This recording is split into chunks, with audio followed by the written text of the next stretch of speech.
Alright, so welcome everyone. In this lesson, we would like to talk about the simulation process of the debris, or you can say the cement particles that will get puff out during the point of the collision of the sac with the ground that are basically surrounded upon the surface.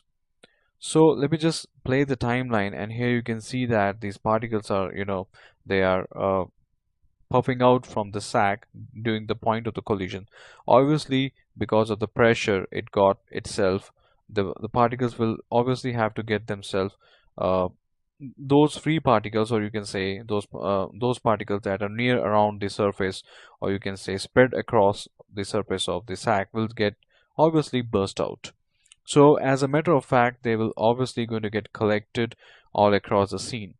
But the point to be noticed here is that since uh, if you can notice this section, at this point the whole kinetic energy of our bag has been lost and converted to the potential. It's the position where this bag is more or less at the rest, but still you can see that the particles are still coming from the bag. Reason why? Because it can never be possible that you could just leave your particles to an instant stop. All right, you have to sustain their behavior in the motion for some few frames to support the physics in the reality. So now let me just take you inside the Maya, and here you can see that if I'm gonna play the timeline, so again, sorry, just play the one. So now you can see that like the moment it hits my bag, we're gonna hit upon the floor, it's gonna release the burst of the particles. So what are basically the settings that I've used inside this? We're just gonna take a look at that. First of all, we just have to move to the nucleus. That's really going to be important because that is the heart of our simulations. So the gravity, I've set that thing to by default 9.8. Here in the case, air density is very important. Reason why? Because I want my particles to be get stayed or delayed inside the air. So they shouldn't get, just cross the, or you can say they get immediately settle upon to the floor so quickly, because I just want my particles to get a little bit delayed. Okay, again followed by the plane bounce and the friction. You can see the plane's bounce in this case I have set that thing to 0.35, which is really very important because just to avoid the monotonous behavior of our particles and to support the variations I have used the bounce settings. The plane friction is also very important because I don't want my particles to be get keep on consistently moving, or you can say otherwise they're gonna um, it will look very unrealistic that with such a small kind of hit, or you can say the collision, the particles is still moving way too fast distance, so they're going to cover a bigger area which is not generally considerable. The sub steps here in this case I have used for the 6 or 4. Reason why? Because I just don't want to get to use only with the default values. All right, and here you can see that the most important thing uh, for everyone, I would like to draw your attention towards the space scale attributes. This attribute is very important because you know what, if you're going to use the default one or point one, it will obviously not going to support the physics of the dust which you have got from the fluids.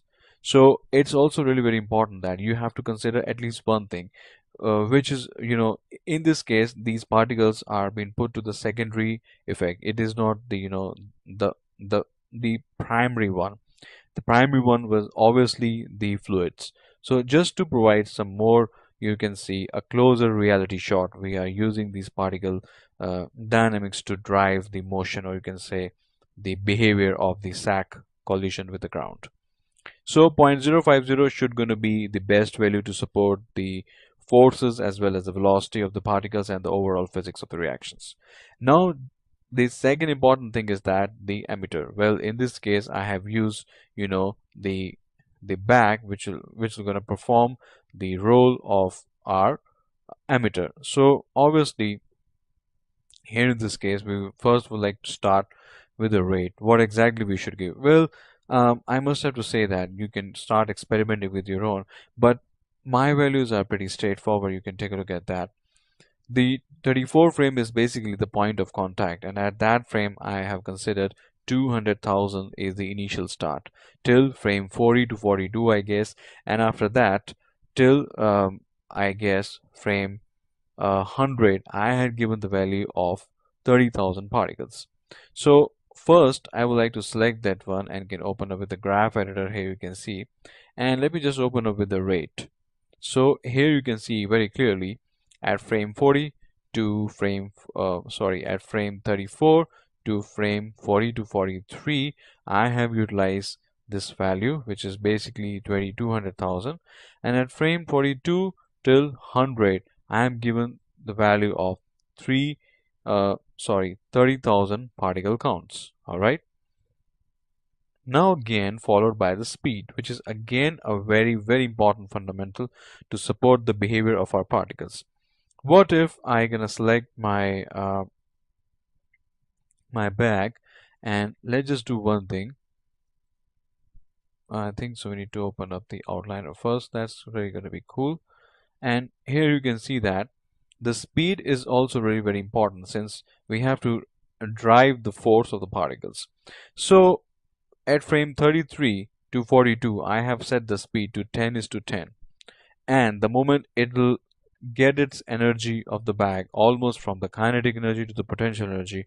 What I mean to say is that the moment when more or less the bag will try to lose all of its puff, thrust, or you can say the collision force, it will obviously start coming to the rest. And at that stage, we can't expect our simulation to give me the same speed. So obviously we have to control the speed.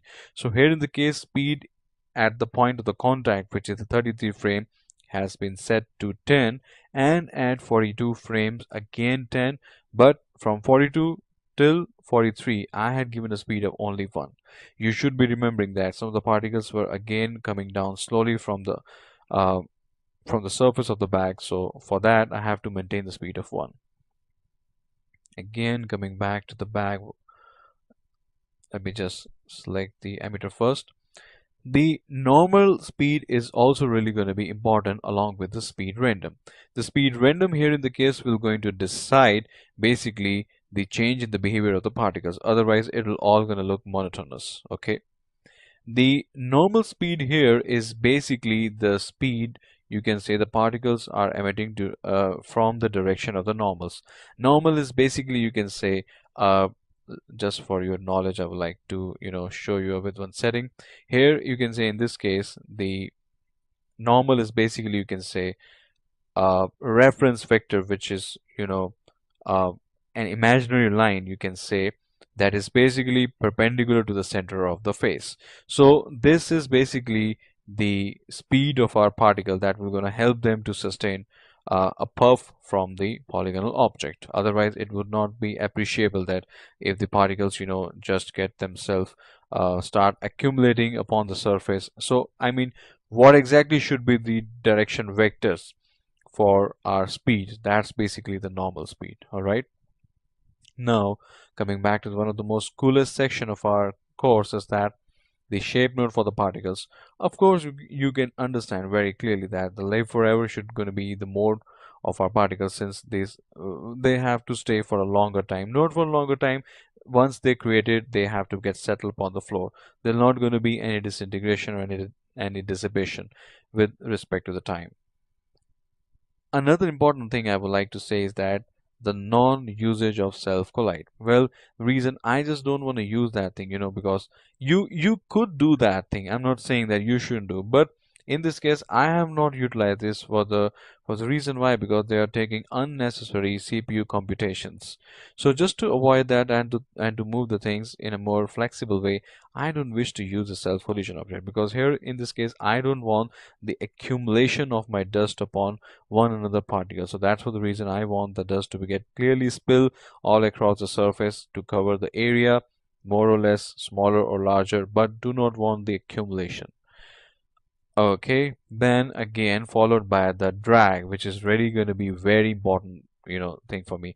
What if I'm gonna put that thing to 0, and now let me just play that once again.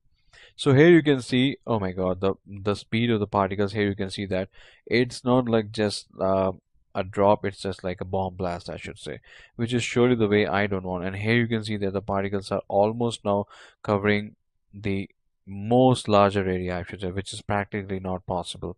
So again you have to select them one, and let's say the drag should be given to 0.030. I guess that should be the best value.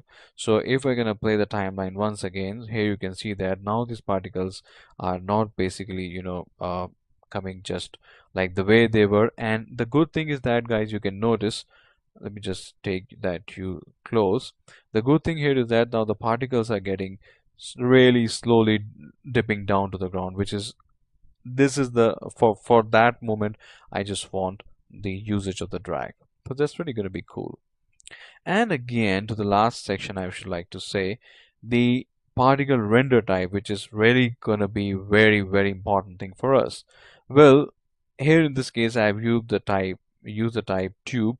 Well, reason why, because I just want, first of all, they are the software render system particles. I don't want to go for the point particles that we're going to create render time, as well as I don't want that kind of a behavior.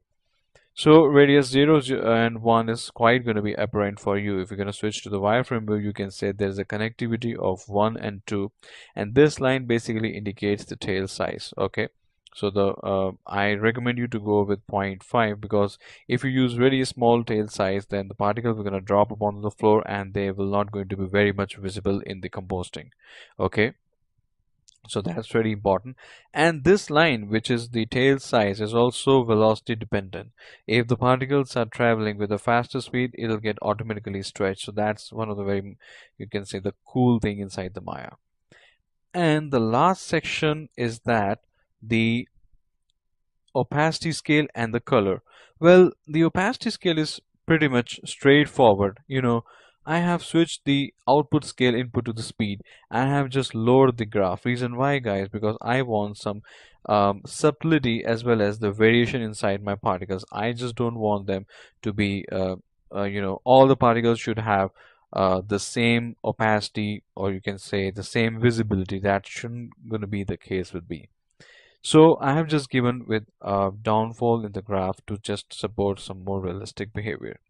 And again, followed by the color. I'm not, just bother about whatsoever color you want to have. You can go for it, because you all have to tweak the setting inside the compositing just to match with the lighting environment as well as the dust simulation of our FX. So I guess these all important settings should help you to achieve the simulation of our debris or the cement particles. Thank you, and now let's move to the next lesson.